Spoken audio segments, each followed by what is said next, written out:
Shema Yasharallah Yahweh Allah Hayanawa Yahweh Ahad Shema Yasharallah Yahweh Allah Hayanawa Yahweh Ahad Shema Yasharallah Yahweh Allah Hayanawa Yahweh Ahad Barak Yahweh Barak Yahweh Shai Barak Yahweh Barak Yahweh Shai Barak Yahweh Barak Yahweh Shai Bahashem HaKadosh. I want to give double honors to our elder apostles and elder bishops of Great Millstone Ruel. I want to say peace and blessings, health and wellness to the house of David the elect. Of the high spirit, we in Judah, at the GMS Mississippi Camp. And today I want to go into a live stream, which is a third installation called the Hebrew Way. The Hebrew Way. All right. Going into group economics, or just economics, right? Because back in the homeland Jerusalem, all right, the laws are given to us to self-sustain as a people, and one of the elements of self-sustaining as a people is group economics, insourcing everything as opposed to outsourcing. All right, taking your skill, all right, and selling that skill, all right, to another Israelite. All right, also going back to merchandising, taking your service or your produce, all right, and selling it to the heathen, but in turn you get money, you see. But I wanted to go into group economics because every camp in GMS is like a little Jerusalem. All right, it's a world within itself. When you enter into a camp, it's like you transport into Jerusalem. All right. The camp is a world within itself, okay? And brothers can take their skills. Brothers can take their skills that they have and insource it into the camp. All right. For example, a barber, a barber is a great asset within the camp. A brother that can cut hair, he's a great asset in the camp. Does that mean stop your job and cut brothers' hair exclusively? No, because we probably can't afford to do that. But it'd be nice, or just in theory, to have a camp barber, all right? A brother that could cut hair, all right? And this is something I touched on the first installment, merchandising, but I'm just getting more into detail, okay? Because we had our own banking system back in the old country. Where do you think Amalek got some of his banking systems from, man? All right? All right, the laws go into something called a pledge, okay? Now, what is a pledge? A pledge is collateral. So part of that banking system is using a pledge for collateral, all right?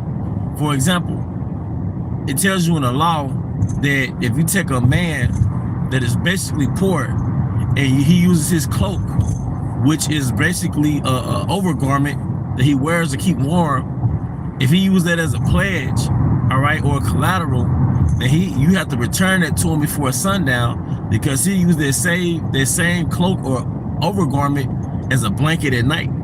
So you can't deprive him of that warmth and that comfort when he goes to sleep at night. So if he gives you a cloak as a pledge, all right, you have to return it to him in the daytime and start it back over, basically. I mean, return it to him at nighttime, excuse me, because their overgarment becomes a blanket at night, all right? And the laws are very big on these things. And I noticed that these are civil matters that we don't have in this society. They have it, but it's not interpersonal, so to speak. You got to go through a third party entity. And you know what example of a new pledge system is? A pawn shop. A pawn shop is really a pledge shop. All right? A pawn shop is really a pledge shop. If you look at the word pawn, P-A-W-N, in the etymology online, it goes back to the word pledge. Because if you are short on cash, or you got, hard times, you would take an object of value to a pawn shop and they'll give you in turn money. All right, like a loan per se, but they'll use that valuable possession that you brought to the pawn shop as collateral that you'll pay that loan back. if you can pay that loan back, then they'll give you your valued possession back. But if you can't pay it back, they just sell it in the pawn shop. All right.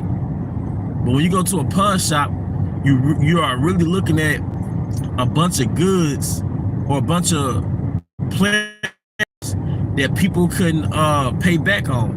All right. Or people just sold it to the pawn shop to get quick cash. But really, a pawn shop is a pledge shop. Okay. But back in the old country, in our homeland, Jerusalem, in Israel, all right, Yerushalayim, all right,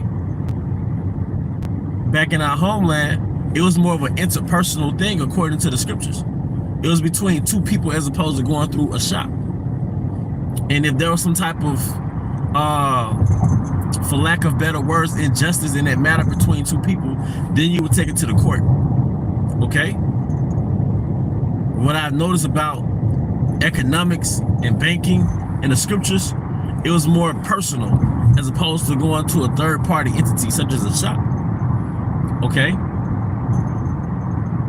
Granted, there's no new thing under the sun. So the things that we have now, we had then, but in the ancient world, it was more personal. Okay? But going back to the, fast forward back to the camps in this modern day, all right, you have a world in itself with a camp. All right, it's a city of Jerusalem within the camp.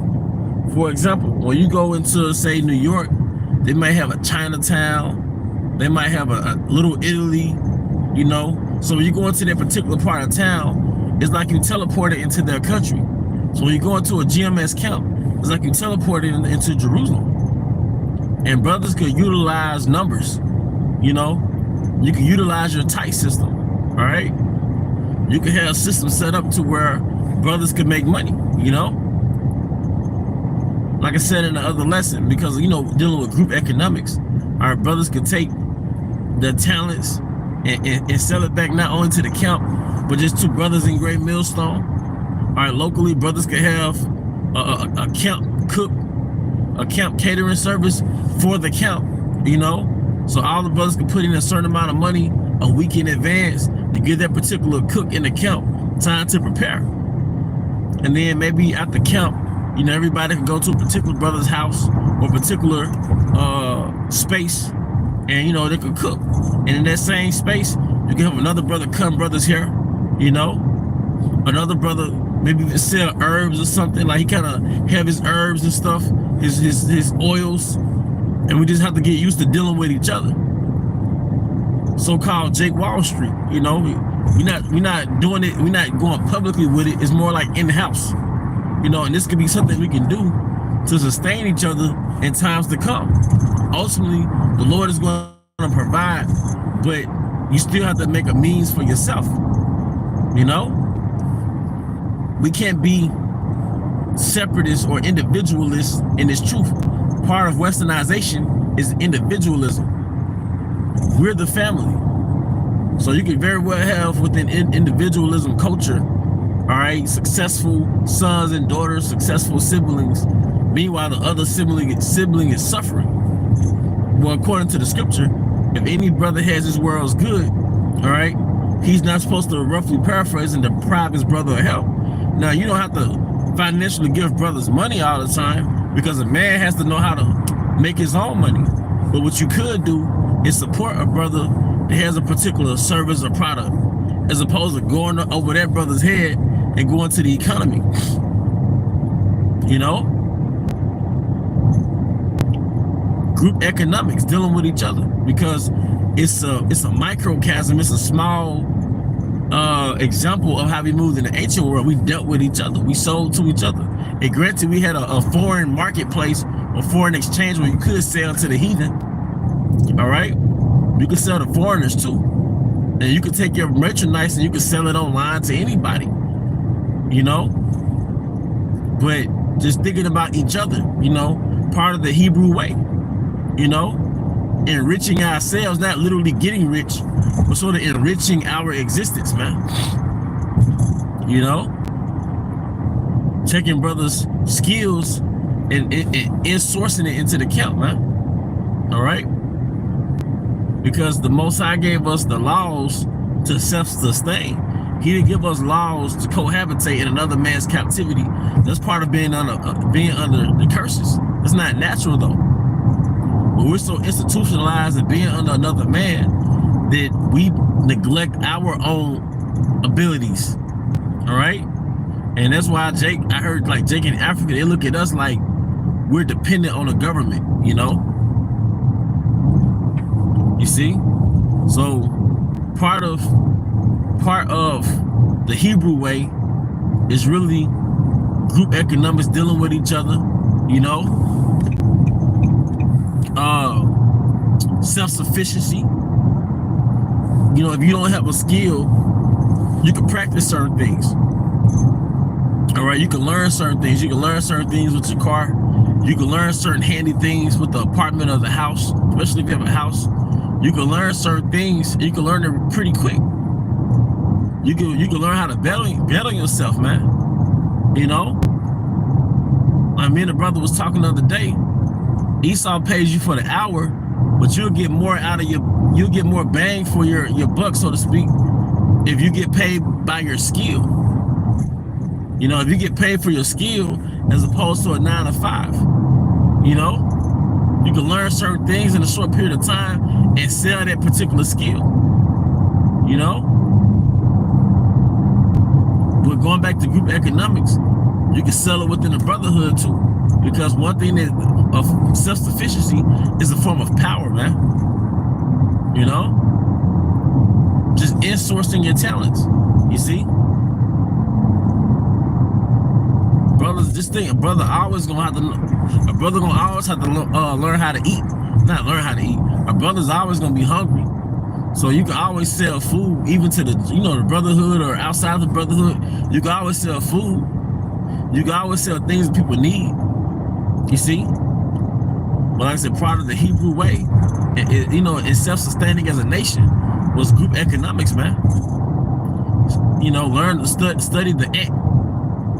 All right? But one thing I learned back in the old country is that we dealt with each other. We didn't have to go through a bank, a foreign bank, man.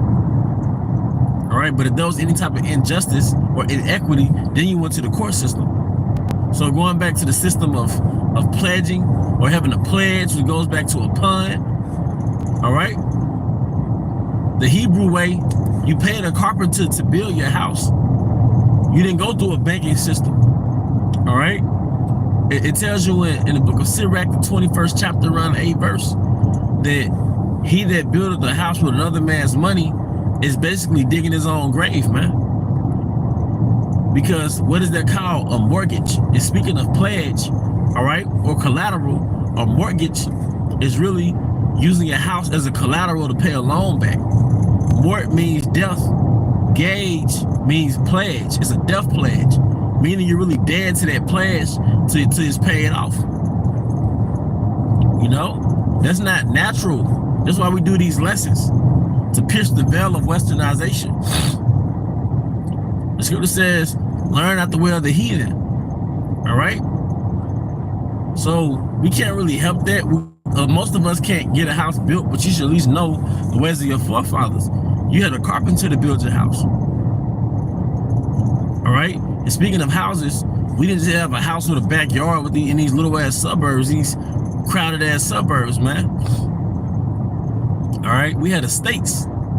And within your estates, you inherited your father's wealth, or you inherited your wife's father's wealth. All right? You know,